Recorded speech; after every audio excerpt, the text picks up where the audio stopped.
को लेकर के भी आज सदन में बातें हुई, उसको लेकर के कंडेम किया गया है, इसको जी लेकर जी क्या कहेंगे? देखिए, जो सबसे ज़्यादा संविधान की दुहाइयाँ देते हैं तो उनको इस बात की भी जिम्मेदारियां लेनी चाहिए कि जो वो अपनी दादी के, अपने पिताजी के नाम पर जो है वो वोट बटोरते हैं, तो उनके किए गए कारनामों की भी क्या वो जिम्मेदारी लेते हैं।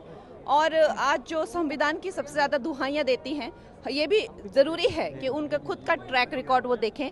संविधान की जिस तरह से धज्जियाँ उड़ाई गई हैं और जिस तरह से गला घोटा है इमरजेंसी के द्वारा, और सबके संवैधानिक अधिकार जो है इन्होंने छीन लिए थे, वो सब भी हम बार बार दुनिया को याद दिलाएंगे ताकि इस तरह का खिलवाड़ जो है संविधान से के साथ दूसरी बार हो ना पाए। धन्यवाद। फिल्म भी आ रही है 6 सितंबर को जो है, आपको तो पता है मैंने हमेशा ही राष्ट्रवादी फिल्में बनाई हैं, चाहे वो मणिकर्णिका हो, चाहे वो इमरजेंसी हो।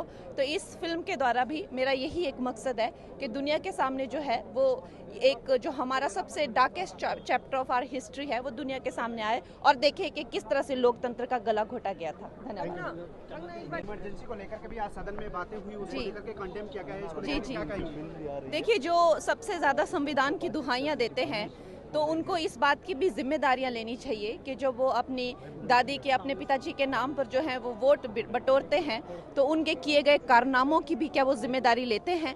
और आज जो संविधान की सबसे ज़्यादा दुहाइयाँ देती हैं, ये भी ज़रूरी है कि उनका खुद का ट्रैक रिकॉर्ड वो देखें। संविधान की जिस तरह से धज्जियाँ उड़ाई गई हैं और जिस तरह से गला घोटा है इमरजेंसी के द्वारा, और सबके संवैधानिक अधिकार जो है इन्होंने छीन लिए थे, वो सब भी हम बार बार दुनिया को याद दिलाएंगे ताकि इस तरह का खिलवाड़ जो है संविधान से के साथ दूसरी बार हो ना पाए। धन्यवाद। फिल्म भी आ रही है 6 सितंबर को जो है, आपको तो पता है मैंने हमेशा ही राष्ट्रवादी फिल्में बनाई हैं, चाहे वो मणिकर्णिका हो, चाहे वो इमरजेंसी हो।